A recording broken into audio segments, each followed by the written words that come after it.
Hey, it's Clay, and this will be a video chart on ticker symbol TTPH. We will take a look at the 30-minute time frame. Real quick, what do I mean by 30-minute in case maybe you're new to charts? Instead of each one of these candlesticks here representing 1 day's worth of price action, which is what you would normally see, each one represents 30 minutes. So while this here may look like several days worth of time, it's actually today's price action broken down into 30-minute time slices. I like to do this time frame. I think it does a good job of telling the quote-unquote story of the price and just makes mapping out levels of support and resistance a bit easier to see. Don't mean to state the obvious on this one, but a pretty brutal day, gap down, a whole bunch of volume here. But from a trading perspective, there's actually some interesting stuff going on. So just kind of to set up the context of things, and I don't mean to state the obvious here, but just for context, obviously things were very bearish, right? A gap down, and then even after the gap down, the price just continued to get smoked further and further down. And then this is where the interesting part came in. After getting just hammered, the price just started to go sideways. Now, don't get me wrong, and I really wish trading was this easy. I wish the stock market was this easy. Just because the price has started to go sideways after getting beat up like that does not mean that this is guaranteed to bounce tomorrow or anything like that. There is no such thing as a guarantee in the market. Now, would it be shocking to see some sort of bounce? No, that would not be shocking at all, but myself nor anyone else can sit here and say that this thing is guaranteed to bounce.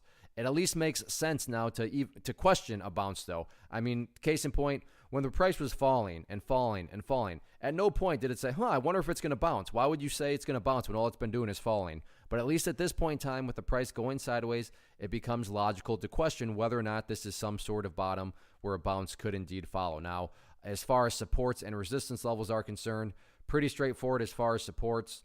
You know, the price bottomed out here. The bleeding finally stopped right here around, we'll call it, 209, 208. So that's obviously the key level of support, because if the price breaks below there, well, then this is not the bottom, because now the price is going even lower. Pretty self-explanatory. And that's why I love charts. When you look at them certain ways, they really do insult your intelligence. So if this is the bottom, well, then 208, 209 needs to hold as the bottom. Now, in the event there's going to be any sort of bounce that gets underway and that bounce can gain momentum, let's talk levels of resistance. And that initial area of resistance is going to be right here at the top of that range that occurred during pretty much the entire afternoon, right up there, right around 227, give or take a couple pennies. So 227, that initial area of resistance. If the price can push through there, then, I'm not saying it's going to shoot straight up to the 285 mark, but, there's really not much, other areas of resistance right there, and that is where these stocks will get beat down quite a bit. They can produce some very nice bounces, and if you've traded long enough, I'm sure you know exactly what I mean. But again, just because it's happened in the past, there's no such thing as a guarantee. So risk management and, controlling your risk and all that good stuff definitely applies to setups like this. But we will see how this one unfolds the rest of the week.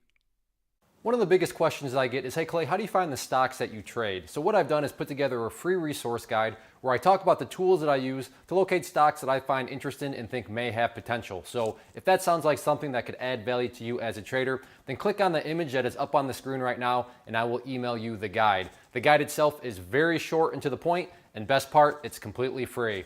Thanks for watching the video. Let me know if you have any questions.